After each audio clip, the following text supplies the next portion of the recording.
Matilda by Roald Dahl. The reader of books. It's a funny thing about mothers and fathers. Even when their own child is the most disgusting little blister you could ever imagine, they still think that he or she is wonderful. Some parents go further. They become so blinded by adoration they manage to convince themselves their child has qualities of genius. Well, there is nothing very wrong with all this. It's the way of the world. It is only when parents begin telling us about the brilliance of their own revolting offspring that we start shouting, "Bring us a basin, we're going to be sick." School teachers suffer a good deal from having to listen to this sort of twaddle from proud parents, but they usually get their own back when the time comes to write the end-of-term reports. If I were a teacher, I would cook up some real scorchers for the children of doting parents. "Your son, Maximilian," I would write, "is a total washout. I hope you have a family business you can push him into when he leaves school, because he sure as heck won't get a job anywhere else." Or if I were feeling lyrical that day, I might write, "It is a curious truth that grasshoppers have their hearing organs in the sides of the abdomen. Your daughter Vanessa, judging by what she's learnt this term, has no hearing organs at all." I might even delve deeper into natural history and say, "The periodical cicada spends 6 years as a grub underground, and no more than 6 days as a free creature of sunlight and air. Your son Wilfred has spent 6 years as a grub in the school, and we are still waiting for him to emerge from the chrysalis." A particularly poisonous little girl might sting me into saying, "Fiona has the same glacial beauty as an iceberg, but unlike the iceberg, she has absolutely nothing below the surface." I think I might enjoy writing end-of-term reports for the stinkers in my class. But enough of that. We have to get on. Occasionally one comes across parents who take the opposite line, who show no interest at all in their children. And these, of course, are far worse than the doting ones. Mr. and Mrs. Wormwood were 2 such parents. They had a son called Michael and a daughter called Matilda. And the parents looked upon Matilda in particular as nothing more than a scab. A scab is something you have to put up with until the time comes when you can pick it off and flick it away. Mr. and Mrs. Wormwood looked forward enormously to the time when they could pick their little daughter off and flick her away, preferably into the next country or even further than that. It is bad enough when parents treat ordinary children as though they were scabs and bunions, but it becomes somehow a lot worse when the child in question is extraordinary, and by that I mean sensitive and brilliant. Matilda was both of these things, but above all she was brilliant. Her mind was so nimble and she was so quick to learn that her ability should have been obvious even to the most half-witted of parents. But Mr. and Mrs. Wormwood were both so gormless and so wrapped up in their own silly little lives that they failed to notice anything unusual about their daughter. To tell the truth, I doubt that they would have noticed had she crawled into the house with a broken leg. Matilda's brother Michael was a perfectly normal boy, but the sister, as I said, was something to make your eyes pop. By the age of 1.5, her speech was perfect, and she knew as many words as most grown-ups. The parents, instead of applauding her, called her a noisy chatterbox and told her sharply that small girls should be seen and not heard. By the time she was 3, Matilda had taught herself to read by studying newspapers and magazines that lay around the house. At the age of 4, she could read fast and well, and she naturally began hankering after books. The only book in the whole of this enlightened household was something called Easy Cooking, belonging to her mother, and when she had read this from cover to cover and had learnt all the recipes by heart, she decided she wanted something more interesting. "Daddy," she said, "do you think you could buy me a book?" "A book?" he said. "What do you want a flaming book for?" "To read, Daddy." "What's wrong with the telly, for heaven's sake? We've got a lovely telly with a 12-inch screen, and now you come in asking for a book. You're getting spoilt, my girl." Nearly every weekday afternoon, Matilda was left alone in her house. Her brother, 5 years older than her, went to school. Her father went to work, and her mother went out playing bingo in a town 8 miles away. Mrs. Wormwood was hooked on bingo and played it 5 afternoons a week. On the afternoon of the day when her father had refused to buy her a book, Matilda set out all by herself to walk to the public library in the village. When she arrived, she introduced herself to the librarian, Mrs. Phelps. She asked if she might sit a while and read a book. Mrs. Phelps, slightly taken aback at the arrival of such a tiny girl unaccompanied by a parent, nevertheless told her she was very welcome. "Where are the children's books, please?" Matilda asked. "They're on those lower shelves," Mrs. Phelps told her. "Would you like me to help you find a nice one with lots of pictures in it?" "No, thank you," Matilda said. "I'm sure I can manage." From then on, every afternoon, as soon as her mother had left for bingo, Matilda would toddle down to the library. The walk took only 10 minutes, and this allowed her 2 glorious hours sitting quietly by herself in a cosy corner, devouring one book after another. When she had read every single children's book in the place, she started wandering around in search of something else. Mrs. Phelps, who had been watching her with fascination for the past few weeks, now got up from her desk and went over to her. "Can I help you, Matilda?" she asked. "I'm wondering what to read next," Matilda said. "I've finished all the children's books." "You mean you've looked at the pictures?" "Yes, but I've read the books as well." Mrs. Phelps looked down at Matilda from her great height, and Matilda looked right back up at her. "I thought some were very poor," Matilda said, "but others were lovely. I liked The Secret Garden best of all. It was full of mystery. The mystery of the room behind the closed door, and the mystery of the garden behind the big wall." Mrs. Phelps was stunned. "Exactly how old are you, Matilda?" she asked. 4 years and 3 months, Matilda said. Mrs. Phelps was more stunned than ever, but she had the sense not to show it. "What sort of a book would you like to read next?" she asked. Matilda said, "I would like a really good one that grown-ups read, a famous one. I don't know any names." Mrs. Phelps looked along the shelves, taking her time. She didn't quite know what to bring out. How, she asked herself, does one choose a famous grown-up book for a 4-year-old girl? Her first thought was to pick a young teenager's romance of the kind that is written for 15-year-old schoolgirls, but for some reason she found herself instinctively walking past that particular shelf. "Try this," she said at last. "It's very famous and very good. If it's too long for you, just let me know and I'll find you something shorter and a bit easier." "Great Expectations," Matilda read, "by Charles Dickens. I'd love to try it." "I must be mad," Mrs. Phelps told herself. But Matilda, she said, "Of course, you may try it." Over the next few afternoons, Mrs. Phelps could hardly take her eyes from the small girl sitting for hour after hour in the big armchair at the far end of the room with the book on her lap. It was necessary to rest it on the lap, because it was too heavy for her to hold up, which meant she had to sit leaning forward in order to read. And a strange sight it was, this tiny dark-haired person sitting there with her feet nowhere near touching the floor, totally absorbed in the wonderful adventures of Pip and old Miss Havisham and her cobwebbed house, and by the spell of magic that Dickens, the great storyteller, had woven with his words. The only movement from the reader was the lifting of the hand every now and then to turn over a page. And Mrs. Phelps always felt sad when the time came for her to cross the floor and say, "It's 10 to 5, Matilda." During the first week of Matilda's visits, Mrs. Phelps had said to her, "Does your mother walk you down here every day and then take you home?" "My mother goes to Aylesbury every afternoon to play bingo," Matilda had said. "She doesn't know I come here." "But that's surely not right," Mrs. Phelps said. "I think you'd better ask her." "I'd rather not," Matilda said. "She doesn't encourage reading books, nor does my father." "But what do they expect you to do every afternoon in an empty house?" "Just mooch around and watch the telly." "I see. She doesn't really care what I do," Matilda said, a little sadly. Mrs. Phelps was concerned about the child's safety on the walk through the fairly busy village high street and the crossing of the road, but she decided not to interfere. Within a week, Matilda had finished Great Expectations, which in that edition contained 411 pages. "I loved it," she said to Mrs. Phelps. "Has Mr. Dickens written any others?" "A great number," said the astounded Mrs. Phelps. "Shall I choose you another?"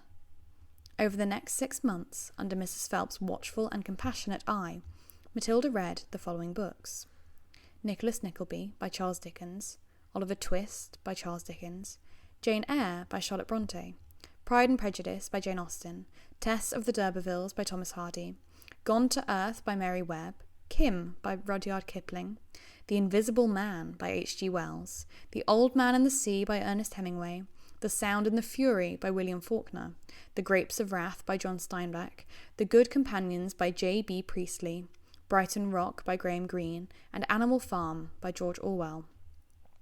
It was a formidable list, and by now Mrs. Phelps was filled with wonder and excitement, but it was probably a good thing that she did not allow herself to be completely carried away by it all. Almost anyone else witnessing the achievements of this small child would have been tempted to make a great fuss and shout the news all over the village and beyond.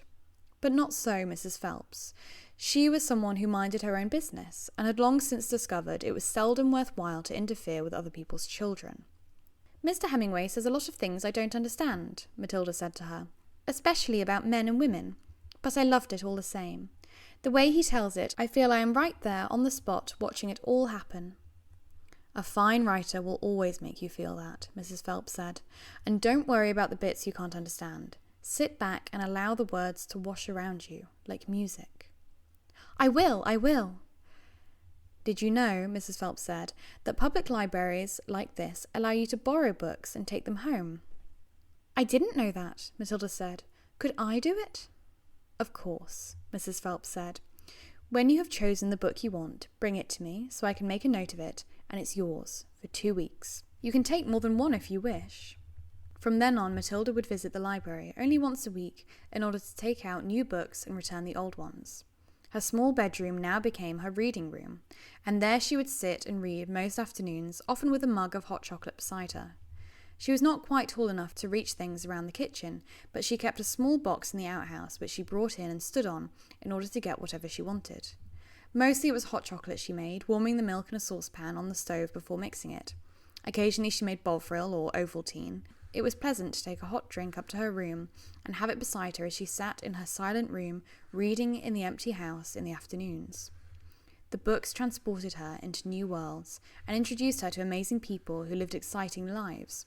She went on olden-day sailing ships with Joseph Conrad. She went to Africa with Ernest Hemingway and to India with Rudyard Kipling. She travelled all over the world while sitting in her little room in an English village. Mr. Wormwood, the great car dealer. Matilda's parents owned quite a nice house with 3 bedrooms upstairs, while on the ground floor there was a dining room and a living room and a kitchen. Her father was a dealer in second-hand cars, and it seemed he did pretty well at it.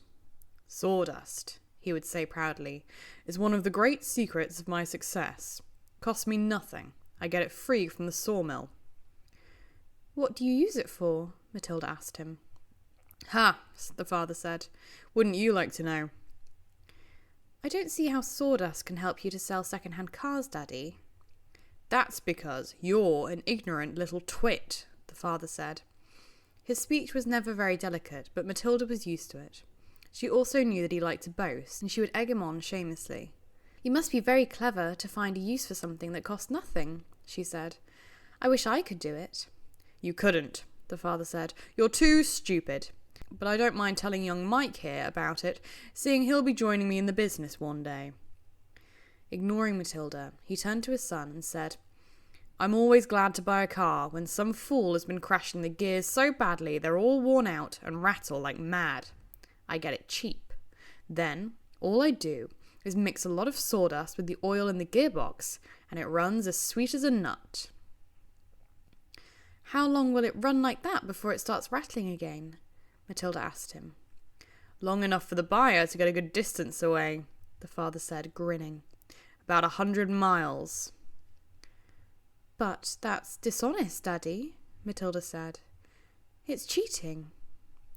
"No one ever got rich being honest," the father said. "Customers are there to be diddled." Mr. Wormwood was a small, ratty-looking man whose front teeth stuck out underneath a thin, ratty moustache. He liked to wear jackets with large, brightly coloured checks, and he sported ties that were usually yellow or pale green. "Now take mileage, for instance," he went on. "Anyone who's buying a second-hand car, the first thing he wants to know is how many miles it's done, right?" "Right," the son said. "So I buy an old dump that's got about 150,000 miles on the clock. I get it cheap, but no one's going to buy it with a mileage like that. And these days, you can't just take the speedometer out and fiddle the numbers back like you used to 10 years ago. They've fixed it so it's impossible to tamper with it, unless you're a ruddy watchmaker or something. So what do? I use my brains, laddie, that's what I do. How? Young Michael asked, fascinated. He seemed to have inherited his father's love of crookery.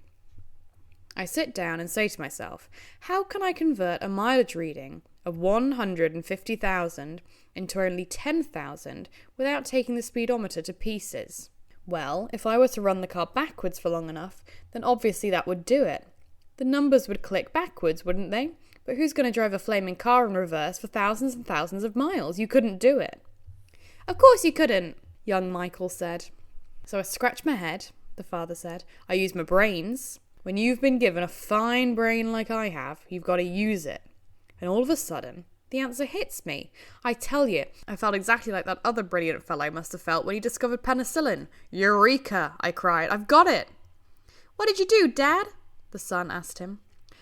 The speedometer, Mr. Wormwood said, is run off a cable that is coupled up to one of the front wheels.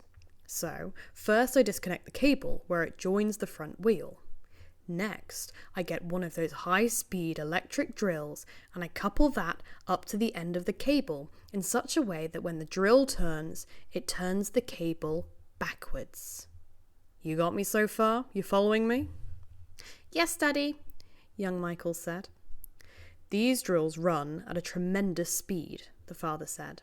So when I switch on the drill, the mileage numbers on the speedo spin backwards at a fantastic rate. I can knock 50,000 miles off the clock in a few minutes with my high-speed electric drill. And by the time I've finished, the car's only done 10,000 and it's ready for sale. She's almost new, I say to the customer. She's hardly done 10,000. Belonged to an old lady who only used it once a week for shopping. Can you really turn the mileage back with an electric drill? Young Michael asked. I'm telling you trade secrets, the father said. So don't you go talking about this to anyone else. You don't want me put in jug, do you? I won't tell a soul, the boy said. Do you do this to many cars, Daddy? Every single car that comes through my hands gets the treatment, the father said. They all have their mileage cut to under 10,000 before they're offered for sale. And to think I invented that all by myself, he said proudly. It's made me a mint. Matilda, who had been listening closely, said, But Daddy, that's even more dishonest than the sawdust. It's disgusting. You're cheating people who trust you. If you don't like it, then don't eat the food in this house, the father said. It's bought with the profits. It's dirty money, Matilda said. I hate it. 2 red spots appear on the father's cheeks. Who the heck do you think you are? He shouted. The Archbishop of Canterbury or something, preaching to me about honesty. You're just an ignorant little squirt who hasn't the foggiest idea what you're talking about. Quite right, Harry, the mother said. And to Matilda she said, You've got a nerve talking to your father like that. Now keep your nasty mouth shut so we can all watch this programme in peace.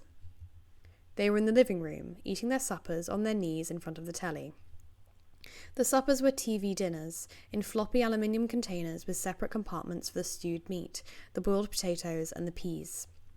Mrs. Wormwood sat munching her meal with her eyes glued to the American soap opera on the screen. She was a large woman, whose hair was dyed platinum blonde, except where you could see the mousy brown bits growing out from the roots. She wore heavy makeup, and she had one of those unfortunate bulging figures where the flesh appears to be strapped in, all around the body to prevent it from falling out. Mummy, Matilda said, would you mind if I ate my supper in the dining room so I could read my book?